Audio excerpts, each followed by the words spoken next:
sit for 3 hours and realize only 30 minutes of it was real focus. That is not a willpower failure. Today we look at the Pomodoro technique, slicing time into short blocks of focus and rest. The longer you try to concentrate in one unbroken push, the more stray thoughts slip in. The brain simply struggles to stay locked on one task. So when focus falls apart, it isn't willpower. The fix begins with shrinking the goal. Just 25 minutes, starting now, is a far smaller promise than 3 hours. Starting is the hard part. Once you begin, focus tends to follow. Every interruption carries a hidden cost. When you break off to answer a message, getting back takes far longer than the interruption itself. A handful of those an hour, and the hour is gone. The Pomodoro technique is just one thing to remember. Focus for 25 minutes, then take a 5-minute break. That single block is one Pomodoro. The method was created by Francesco Cirillo in the late 1980s. It was named after the tomato-shaped kitchen timer he used as a student. Pomodoro is Italian for tomato. The rule is simple. For those 25 minutes, you do only one task. A common beginner mistake is cramming several jobs into one Pomodoro. Memorize words, jump to math, check mail, and nothing really moves. 25 minutes is not always right. Matching the length to the work serves you better. A scattered day, try 15. General study, 25. Deep work, stretch to 50. Changing the length does not change the principle. You still build one unbroken block of focus, then slot a genuine break in between. A default is not a law, so match the block to the work in front of you. So it helps to pick your time. The PiPi Focus Free Web Timer lets you choose focus of 15, 25, or 50 minutes, and breaks of 5 or 10.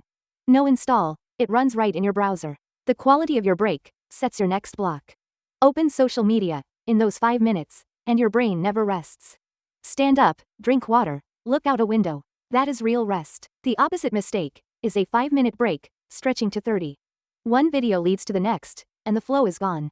When the timer switches, focus and break automatically, you come back more easily. The technique often fizzles because finishing a session does nothing you can see. PiPi Focus treats one focus session as a single voyage, handing you a treasure each time. A circular gauge fills, and the day's voyages stay counted, so progress is visible. Rewards work because they shrink the gap between effort and payoff. Pass the exam in 3 months is too far to pull you to the desk now. A small signal every time beats a rare big reward for building a habit. The same timer serves different routines. For exam study, split subjects into 25-minute units, and the day's load shows like 12 Pomodoros in a day. For repetitive work like vocabulary, pair it with PiPi words to keep the rhythm steady. Knowledge workers use it differently. For coding and design, 50 minutes of focus with a 10-minute break builds real deep work. For remote work, slice the gaps between meetings into 1 or 2 Pomodoros.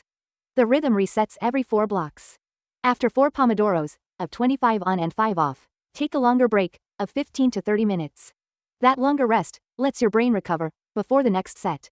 One caution: the technique is a frame, not a cage.